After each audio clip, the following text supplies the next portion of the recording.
আজ আমি আপনাদের সঙ্গে শেয়ার করলাম দুর্দান্ত স্বাদের একটি চিকেন চপের রেসিপি। এটা খেতে যতটাই টেস্টি, বানাতে অতটাই মতলব ইজি। তা আপনারা দেখুন, আমি একটা কেটে আপনাদেরকে দেখাচ্ছি। ভেতরে দেখুন চিকেন একদম ভালোভাবে লাগানো আছে। চিকেনের পিস কোনো মতেই কম নেই, একদম ঠেসা আছে। আপনারা এভাবে চিকেন চপটা বানিয়ে বাড়িতে খেতে পারেন। আর আমি প্লেটটাও সাজিয়ে নিয়েছি। তাহলে চলুন পুরো ভিডিওতে গিয়ে দেখে নেব কেমনভাবে আমি বানিয়েছি চিকেন চপের রেসিপি।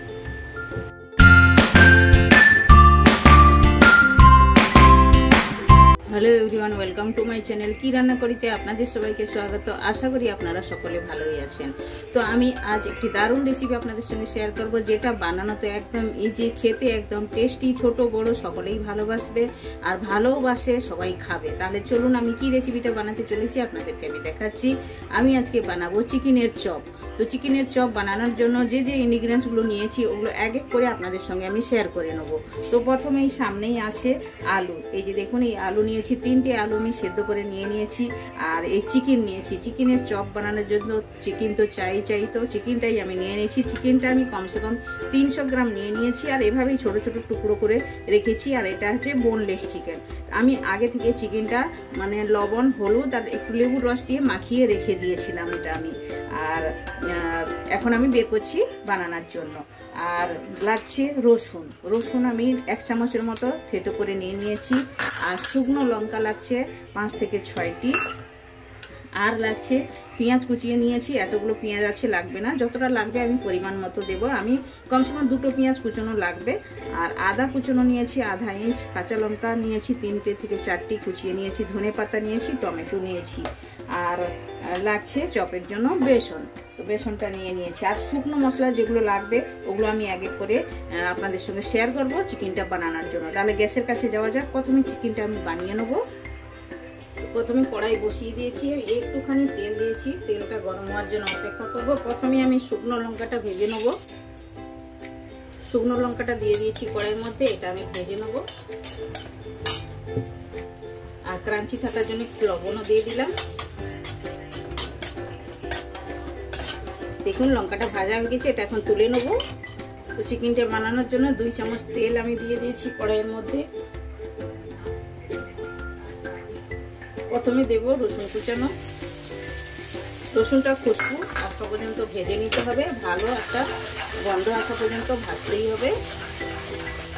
আর এভাবেই আপনারা চিকেনের চপটা একবার বাড়িতে বানিয়ে খেয়ে দেখবেন, দুর্দান্ত স্বাদের হয়ে থাকে। তো দেখুন রসুনটা ভাজা হয়ে গেছে। এখন আমি দিয়ে দেবো কুচনো পেঁয়াজ। 2টো পেঁয়াজ দিয়ে দিচ্ছি কুচনো।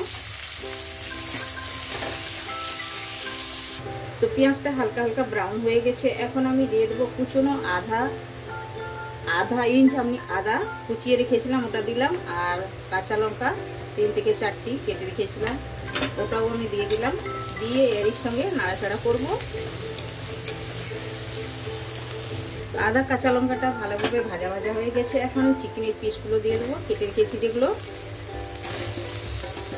দেখুন এটা 300 গ্রামেরও বেশি হবে। একটু আপনারা আপনাদের হিসাবে নিতে পারেন, কম বেশি করে নিতে পারেন।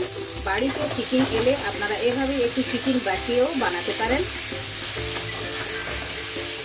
বোনলেস যে ছিবড়া মাংসগুলো থাকে ওই মাংসগুলো থেকে আপনারা বানিয়ে নিতে পারেন। দেখুন নাড়াচাড়া করে দিয়েছি একটা। এখন ঢাকনা লাগিয়ে চিকেনের জলেই চিকেনটা সেদ্ধ হবে। একটা ঢাকনা লাগিয়ে ছেড়ে দিলাম 5 মিনিটের জন্য। 5 মিনিটের ভেতরে 1 থেকে 2 বার নাড়াচাড়া করে দিতে হবে। একটু ঢাকনাটা খুলিয়ে আপনাদেরকে দেখিয়ে দিলাম। দেখুন চিকেনের জল বেরিয়েছে, আর এই জলেই চিকেনটা সেদ্ধ হবে। আবারও ঢাকনাটা লাগিয়ে দিলাম 5 মিনিটের জন্য।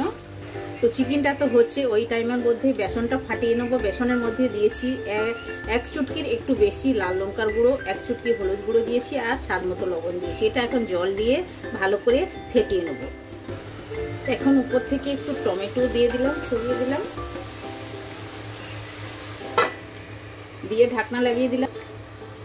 তো দেখুন চিকেনের জলটা শুকিয়ে গেছে। চিকেনটা সেদ্ধ হয়েছে কিনা দেখে নেবো। দেখুন চিকেনটাও সেদ্ধ হয়ে গেছে। এই যে দেখুন চামচের সাহায্যে ভাঙছি, একদম ভেঙে যাচ্ছে ভালো করে। এই যে দেখুন একদম সুন্দরভাবে হয়ে গেছে।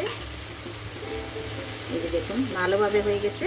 তো এখন আমি এক এক করে শুকনো মশলা অ্যাড করব। তো শুকনো মশলা অ্যাড করার আগে আলু দিয়ে দেবো। আলু আমি দেখুন সেদ্ধ আলু নিয়েছি, আলুটা একদম পুরো ম্যাশ করে নেই না, এভাবেই একটু একটু গোটা আছে, এভাবেই করে দিলে মুখের মধ্যে যখন যাবে আলুটা খেতে ভালো লাগে। একদম ম্যাশ করে দিলে কিন্তু কোনো টেস্ট পাওয়া যায় না, আলু খাচ্ছেন কিনা চিকেন খাচ্ছেন কিছু জানতে পারবেন না। এটা যদি আলাদা আলাদা থাকে তাহলে জানতে পারবেন চিকেন আলু মুখে যাবে, খুবই ভালো লাগবে। একটু নাড়াচাড়া করে দিলাম। এবার আমি এক এক করে শুকনো মশলা অ্যাড করব। তো শুকনো মশলার মধ্যে যাবে 1 চামচ লাল লঙ্কার গুঁড়ি, ঝালটা আপনারা আপনাদের হিসাবে দিবেন, আমি হিসাবে দিলাম। আর 1 চুটকি হলুদ গুঁড়ো, আর 1 চুটকির একটু বেশি ধনের গুঁড়ি দিলাম। এটা অপশনাল, চাইলেও দিতে পারেন, না যদি থাকে নাও দিতে পারেন, কিন্তু জিরার গুঁড়িটা দিতেই হবে। এটা আমি 1 চামচ ভরে দিলাম, দিয়ে একটু নাড়াচাড়া করবো। কিন্তু এখনো পর্যন্ত আমি লবণ অ্যাড করি না, লবণটাও অ্যাড করে দেবো। স্বাদ মতো লবণটা দিলাম, চিকেনেও লবণ আছে তাই দেখে দিতে হবে। তো দিলাম, এখন একটু নাড়াচাড়া করব ভালো করে।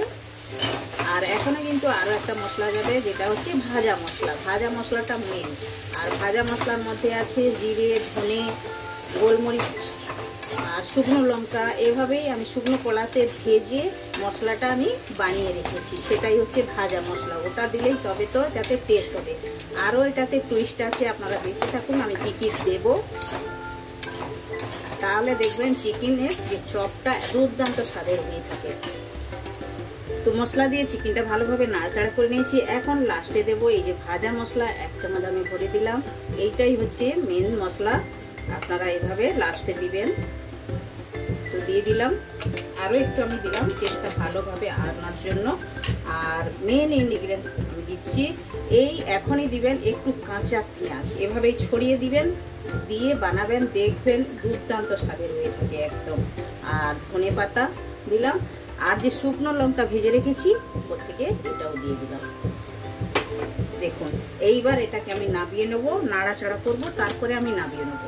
একদম এটা রেডি চপের জন্য। খালি এখন গোলা বানাবো আর বেসনে করে গুলে আপনাদের সঙ্গে আমি চপটা বানিয়ে শেয়ার করব। দেখুন এভাবেই করে আপনারা একবার বানিয়ে খেয়ে দেখবেন, আর আমায় কমেন্ট করে বলবেন যে রেসিপিটা কেমন লেগেছে। একবার যদি আপনারা বানান না, বাড়িতে সবাই মানে চাইবে খাওয়ার জন্য, ডিমান্ড করবে যে বানান আবার। তো দেখুন এটা ভালোভাবে মিশিয়ে নিয়েছি। এখন আমি এটা ঠান্ডা করে চপের মতো সাইজ করে নেব। তো দেখুন সব গোলা বানিয়ে নিয়েছি, দেখুন কতগুলো হয়েছে, মানে 3টে আলু থেকে আর 300 গ্রাম চিকেন থেকে অনেকগুলোই হয়েছে। এখন আমি ফ্রাই করব। আর ওইদিকে আমি গ্যাসের মধ্যে তেলও বসিয়ে দিয়েছি, তেলটা গরম হওয়ার জন্য অপেক্ষা করব। তো দেখুন তেলটা আমার গরম হয়ে গেছে। এখন তেলটা গরম হয়ে যাওয়ার জন্য আমি গ্যাসের ফ্লেমটা কমিয়ে দিয়েছি। এখন একটা একটা করে ওরা আমি বেসনের মধ্যে ডুবিয়ে ছাড়বো। এভাবেই করে, এই যে দেখুন এভাবেই করে দিয়ে দিতে হবে বেসনের মধ্যে। এভাবেই করে এক এক করে ছেড়ে দেবো। তো ডবল ফ্রাই করব, এই জন্য আমি এখন সিঙ্গেল ফ্রাই করে উঠিয়ে নিচ্ছি। তো দেখুন সবগুলো আমি সিঙ্গেল ফ্রাই করে নিয়ে নিয়েছি। এখন আমি ডবল ফ্রাই করার জন্য দিয়ে দেবো একটা একটা করে। এভাবেই ডবল ফ্রাই করলে একদম ক্রাঞ্চি হয়। একসঙ্গে বেশি দেবো না, 4টে দিলাম। দেখুন ডবল ফ্রাই করে নিয়েছি। এভাবে সবগুলো ডবল ফ্রাই করে নিয়ে নেবো, তারপরে প্লেটিং করে আমি আপনাদেরকে দেখাচ্ছি। তো আপনারা সবাই দেখুন চিকেন চপের রেসিপিটা কিন্তু আমার একদম রেডি হয়ে গেছে। আপনারা এভাবে বাড়িতে বানিয়ে একবার ট্রাই করতে পারেন, খেতে কিন্তু দুর্দান্ত স্বাদের হয়ে থাকে। আর এটা একদম চায়ের সঙ্গে জমে যাবে, এভাবে খালি মুখেও খাওয়া যায়। খুবই একটি ভালো রেসিপি আপনাদের সঙ্গে আমি শেয়ার করলাম। আপনারা বাড়িতে একবার বানান, খান, আর কমেন্ট সেকশনে গিয়ে কমেন্ট করে আমায় বলুন আপনাদের রেসিপিটা কেমন লেগেছে। ভালো লেগে থাকলে লাইক, শেয়ার, কমেন্ট করবেন। যারা এখনো পর্যন্ত চ্যানেলটি সাবস্ক্রাইব করেননি প্লিজ চ্যানেলটি সাবস্ক্রাইব করে নেবেন। বেল আইকন অবশ্যই প্রেস করবেন, তাহলে নিত্য নতুন রেসিপি আপনারা সঙ্গে সঙ্গে দেখতে পাবেন। আবার দেখা হচ্ছে নতুন কোনো রেসিপির সঙ্গে। সবাই ভালো থাকবেন, সুস্থ থাকবেন। আপনারা আপনাদের কিমতি টাইম আমার দেওয়ার জন্য আপনাদেরকে অনেক অনেক ধন্যবাদ।